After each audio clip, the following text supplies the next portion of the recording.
Good morning বন্ধুরা। আজ হলো 25 ফেব্রুয়ারি বুধবার।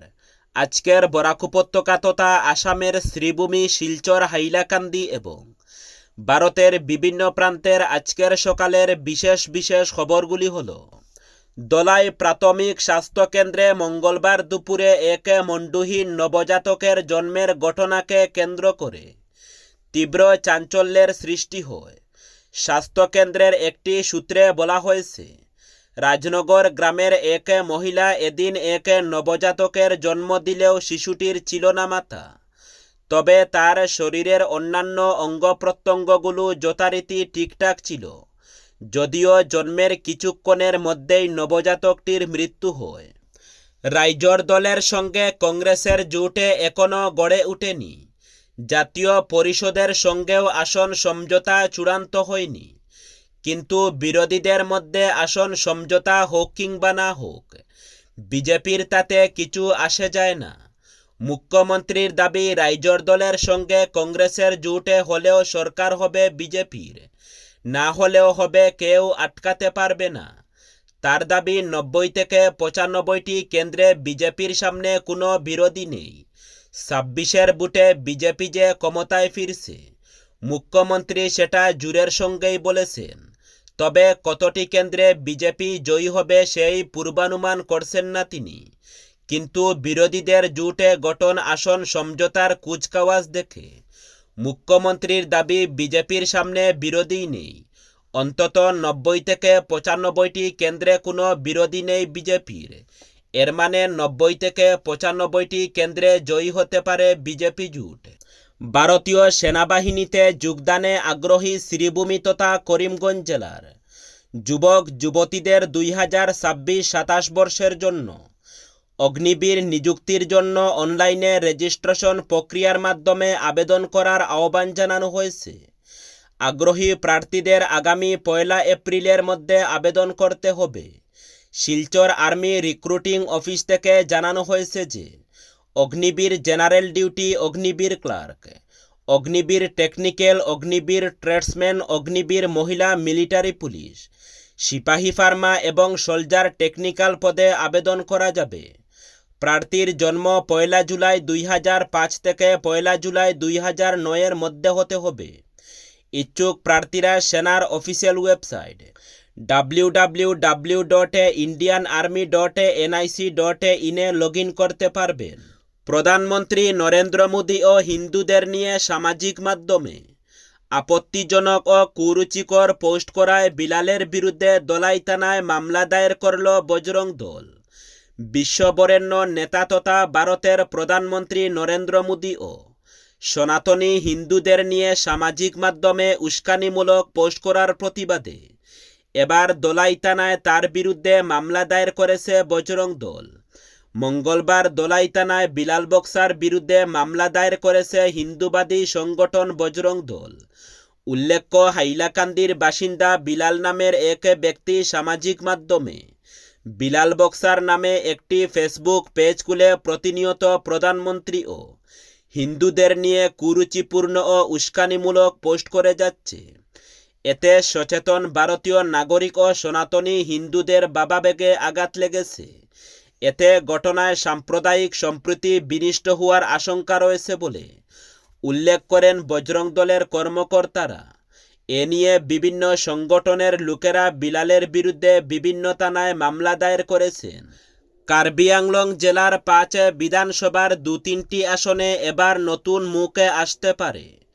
মঙ্গলবার বুকাজানে মুখ্যমন্ত্রী মহিলা উদ্যমিতা প্রকল্পের চেক বিতরণ অনুষ্ঠান শেষে সাংবাদিকদের সঙ্গে আলাপচারিতায় এই ইঙ্গিত দেন হিমন্ত বিশ্ব শর্মা। বুকাজান বিধানসভায় এবার কাকে টিকিট দেবে শাসক দল? সাংবাদিকদের এই প্রশ্নের জবাবে মুখ্যমন্ত্রী বলেন, এ ব্যাপারে এখনও কিছু চূড়ান্ত হয়নি। তবে আগামী 16 মার্চের মধ্যে সম্ভাব্য প্রার্থী তালিকা প্রকাশ হওয়ার সম্ভাবনা রয়েছে। মুখ্যমন্ত্রী আরও বলেন, পাহাড়ে কাকে টিকিট দেওয়া হবে না হবে এ ব্যাপারে আমার কিছু বলার নেই। কার্বি আংলং শাসিত পরিষদই এ ব্যাপারে সিদ্ধান্ত নেবে বলে তাৎপর্যপূর্ণ মন্তব্য করেন তিনি। উত্তর পূর্ব সীমান্ত রেলওয়ে যাত্রীদের সুবিধা বৃদ্ধি এবং আঞ্চলিক রেল যোগাযোগ শক্তিশালী করার লক্ষ্যে শিলচর গুয়াহাটি সহ আসামের বিভিন্ন স্থানের নির্বাচিত স্টেশনগুলিতে 19টি ট্রেনের জন্য অতিরিক্ত স্টপেজ চালু করেছে। এই অতিরিক্ত স্টপেজগুলি গত 20 ফেব্রুয়ারি থেকে আগামী 28 ফেব্রুয়ারি পর্যন্ত পর্যায়ক্রমে বাস্তবায়ন করার কাজ শুরু করা হয়েছে। ফলে গুরুত্বপূর্ণ মধ্যবর্তী স্টেশনগুলিতে যাত্রীদের যাতায়াত সহজ হবে। গত 20 ফেব্রুয়ারি গুয়াহাটি শিলচর গুয়াহাটি এক্সপ্রেস ট্রেনটি অতিরিক্তভাবে শালচাপড়াতে স্টপেজ দিয়েছে। রঙ্গিয়া শিলচর এক্সপ্রেস ট্রেনটিও অতিরিক্তভাবে জাগিরোডে স্টপেজ দিয়েছে। গতকাল শিলচর শিয়ালদহ কাঞ্চনজঙ্ঘা এক্সপ্রেস ট্রেনটি অতিরিক্তভাবে লঙ্কায় স্টপেজ দিয়েছে।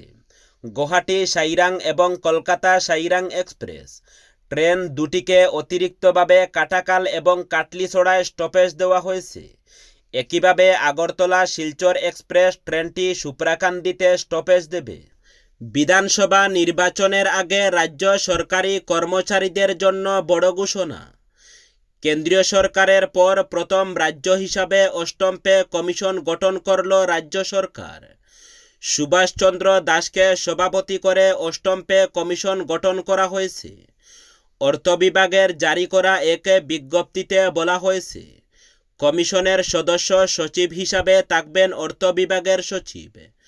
অন্য সদস্যদের মধ্যে রয়েছেন পার্সোনাল ডিপার্টমেন্ট, ARTPPC ডিপার্টমেন্টের সিনিয়র মোস্ট সচিবরা, এলআর কাম কমিশনার এবং বিচার বিভাগের বিশেষ সচিব, অর্থ বিভাগের বিশেষ সঞ্চালক অথবা অর্থ বিভাগের সিনিয়র মোস্ট সচিবের নমিনি এবং গুয়াহাটি বিশ্ববিদ্যালয়ের অধ্যাপক রাতুল মহন্ত। কমিশন রাজ্য সরকারের কর্মীদের চাকরির অবস্থান যাচাই করবে এবং বেতন ভাতা সংক্রান্ত মৌলিক কাঠামোর ভিত্তিতেই কাজ করবে। অবশেষে রাইজর দল ও কংগ্রেসের মধ্যে জোটে চূড়ান্ত হয়েছে। কংগ্রেসের একটি বিশেষ সূত্র জানিয়েছে, অখিল গগৈ যে দুটি আসন নিয়ে মতবিরোধ ছিল, সেই বিষয়েও দুই দল সমঝোতায় পৌঁছেছে। নাওবৈচা ও দিং বিধানসভা আসনকে কেন্দ্র করে দুই দলের মধ্যে দীর্ঘদিন ধরে জটিলতা চলছিল। তবে শেষ মুহূর্তে জোটের স্বার্থে কংগ্রেস এই দুটি আসন রাইজর দলকে ছেড়ে দিতে সম্মত হয়েছে বলে জানা গেছে। যদিও এই বিষয়ে এখনো পর্যন্ত দুই দলের পক্ষ থেকে আনুষ্ঠানিক ঘোষণা করা হয়নি। কংগ্রেসের কেন্দ্রীয় নেতৃত্ব তথা AICC এখনও আসন বণ্টনের চূড়ান্ত তালিকায় সিলমোহর দেয়নি। অন্যদিকে অসম জাতীয় পরিষদের সঙ্গেও মরিগাঁও ও ধেমাজি আসন নিয়ে অনুরূপ পরিস্থিতি তৈরি হয়েছে। সূত্রের দাবি, কংগ্রেস ধেমাজি আসন নিজেদের কাছে রেখে মরিগাঁও আসন অসম জাতীয় পরিষদকে ছেড়ে দেওয়ার কৌশল গ্রহণ করেছে। মরিগাঁও আসনে অসম জাতীয় পরিষদের প্রার্থী হিসাবে প্রতিদ্বন্দ্বিতা করবেন বাণী দাস।